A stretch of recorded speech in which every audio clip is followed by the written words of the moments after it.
टाळ्या.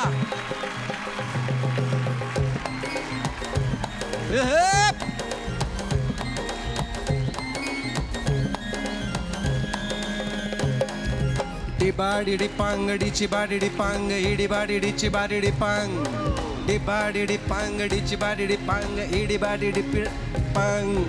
काळी माती निळ पाणी हिरव शिवार ताज्या ताज्या माळव्याचा फुईला या भार.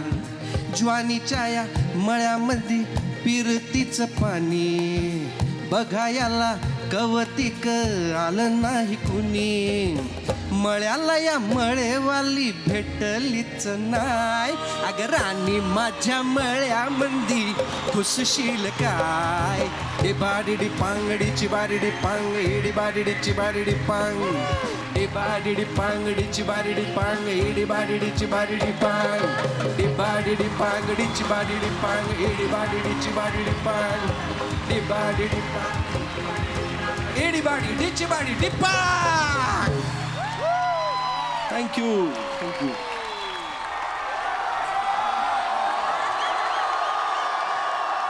पुणेकरांचं नृत्य कौशल्य पण बघूयात ना, कारण मज्जा आहे म्हटल्यानंतर. अरे बापरे.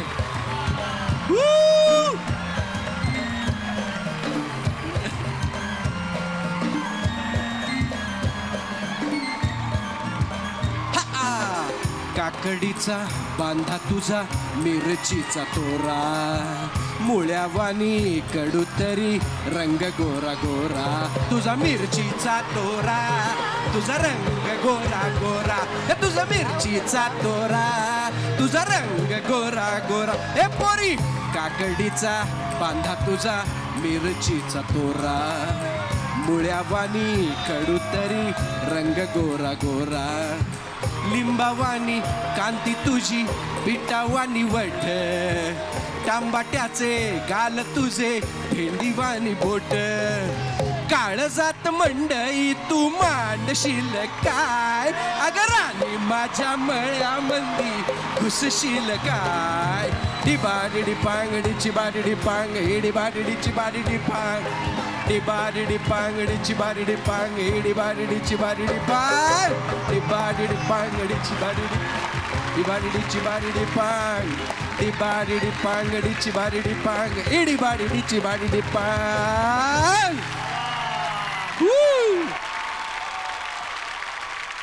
नमस्कार, सुस्वागतम. कसे आहात मंडळी? मजेत ना? आणि नेहमीचा आपुलकीचा प्रश्न, हसताय ना? हसायलाच पाहिजे, कारण पुन्हा एकदा घेऊन आलोय आपल्या हक्काचा कार्यक्रम. चला हवा येऊ द्या महाराष्ट्र दौरा. नाना सर, खरं तर मी असं ऐकलेलं आहे की नटसम्राट ज्यांनी ज्यांनी रंगमंचावरती केलं, म्हणजे डॉक्टर श्रीराम लागू, दत्ता भट, सतीश दुबाशी, चंद्रकांत गोखले, यशवंत दत्त, उपेंद्र दाते, राजा गोसावीसर या दिग्गजांनी ही व्यक्तिरेखा गाजवलेली आहे. खरं तर सगळेच आपापल्या जागी नटसम्राट आहेत, पण तुम्हाला कुणाचं काम जास्त भावलं? मी पहिले 4च पाहिले, पण डॉक्टर आणि दत्ता भट म्हणजे त्यांनी 2 वेगवेगळ्या पद्धतीनं ते करून दाखवलं. त्याच्यानंतर मला बाकीचे नाही तितकेसे भावले. आणि तुम्हाला आप्पासाहेब साकारायचे होते, मग तेव्हा मी सांगितलं ना, त्या भाषेचं गारुडच इतकं होतं ना. काय होतं की मला एक तर मुळामध्ये मराठी भाषेबद्दल फार कौतुक आहे. एक तर मला स्वप्न मराठीत पडतात. वा वा वा वा. मला इंग्लिशमध्ये स्वप्न पडत नाही. एक तर आम्ही 5वीमध्ये ABCD शिकलो. हां, गावाला होतो, त्यामुळे आम्हाला ज्यावेळी आम्ही शहरामध्ये आलो मुंबईमध्ये, त्यावेळी आजूबाजूची मुलं छानपैकी इंग्लिश बोलायची आणि आम्हाला इंग्लिश यायचं नाही. त्यामुळे इंग्लिश आजसुद्धा बोलताना पहिल्यांदा मराठीचं ते इंग्लिश भाषांतर करायचं आणि मग बोलायचं. मला खरंच येत नाही आणि मला त्याचं काही वाईट वाटत नाही. मराठी छान येतं, याचा आनंद आहे. त्यामुळे म्हणून मी परवाही म्हटलं की ज्यावेळी शब्दांचे हे असे हेलकावे येतात, सनईच्या सुरातील स्वरांचे सुरवंट प्रभातकालीन, तसेच तुझ्या पाहण्याचे प्रहर बेहद्द उद्दाम पण विस्मय नव्हेस.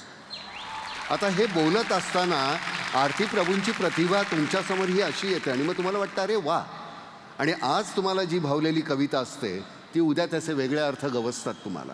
तात्यासाहेबांची कविता ही तेव्हापासून काढ सखे गळ्यातले तुझे चांदण्यांचे हात ह्यापासून आत्ता शेवटची पाठीवर हात ठेवून फक्त लढ म्हणा, ह्या 2 कविता त्यांची छंदबद्ध कविता होती, वृत्तामध्ये बांधलेली कविता होती, ती जाऊन मुक्त छंदातली कविता आली. तर ती स्थित्यंतर तात्यासाहेबांची, मग त्यांचे सगळे जे विचार आहेत या पद्धतीनं त्यांची आज ही स्वगत तू वाच, त्याचे रोज वेगळे अर्थ आपल्याला मिळतात. त्यामुळे मी या सिनेमामध्ये चिडाचिड माझी फारशी झाली नाही, मी केली नाही. एकदाच या 2 पोरींवर मी डाफरलो होतो, हो खूप वाईटरित्या डाफरलो. खरं नंतर माझ्या लक्षात आलं ती माझी चूक होती. त्यामुळे मी त्याच्याबद्दल आता सगळ्यांसमोर तुमची क्षमा मागत नाही. वा. कारण गंमत अशी होती की सीनमध्ये करत असताना त्यांना काही करायचं नव्हतं, मला करायचं होतं आणि मी कॉन्सन्ट्रेट करत होतो आणि त्यांचं काहीतरी वेगळ्याच कुठल्या तरी कारणासाठी हसत होते आणि मग त्यांना मी आपलं डाफरलो खूप. तर असो, चल. पण महेश सर, मग नानांचा स्वभाव आणि तेच बोलता बोलता बोलले, मी कशाला वेगळं बोलले? नाही, आम्ही दोघांचा, आम्ही दोघे फक्त माझा नाही, याचा स्वभाव आणि माझा मी स्वभाव थोडासा अनुभवलाय. आम्ही दोघे अतिशय शांत, मन मिळावू, मन मिळावू, हा, लोभसवाणे, कधीच एकही शिवी येत नाही आमच्या शिवी तोंडात. कधीच नाहीत, अपशब्द नाहीच तोंडात, कधीच नाही, कधीच कोणाला उलटून बोललेलं नाही कधी नाही. आतापर्यंत. आदरानं वाकून नतमस्तक. त्यामुळे इतके मन मिळावू दोघं असल्यामुळे कुठे काही खटके उडालेच नाही. अच्छा. सगळ्यांनी मला सांगितलेलं की तू परतोयस पिक्चर, पण होणार नाही. म्हटलं बघू आपलं नशीब. मी मेधालाही बोललेलो, म्हटलं सगळे म्हणतायत, पण डिसअपॉइंट झालो मी, काहीच झालं नाही अख्ख्या पिक्चरमध्ये. त्याच्यासाठी आम्ही दुसरा सिनेमा करणार आहोत. करणार होता मी भांडायला. निदान भांडूया आपण एकदा तरी.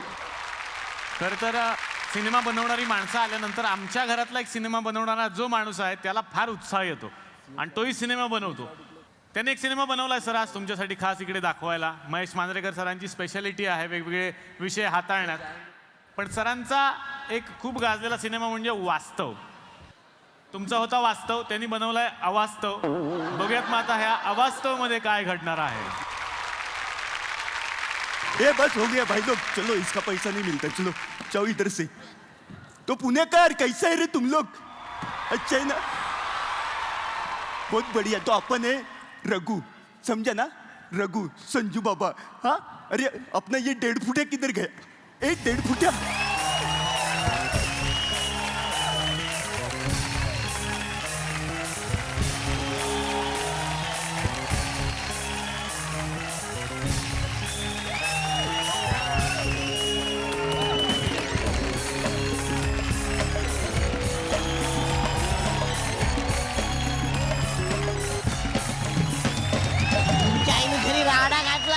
अय्या, परत कोंबड्या चोरलाय की काही तिने?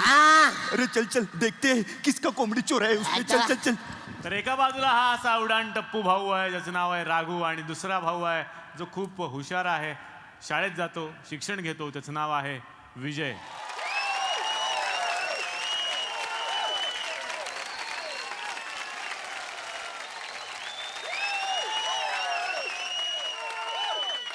नमस्कार, मी विजय, राघूचा भाऊ. माझं करिअर बर्बाद झालं आहे. या घरात येऊन माझं करिअर बर्बाद झालं आहे. सगळे डोक्यावर पडलेले, आमच्या घरातले सगळे डोक्यावर पडले. मग नुसतं आमच्या घरातले नाही, आमचे शेजारी बाजारी सगळे डोक्यावर पडलेले आहेत.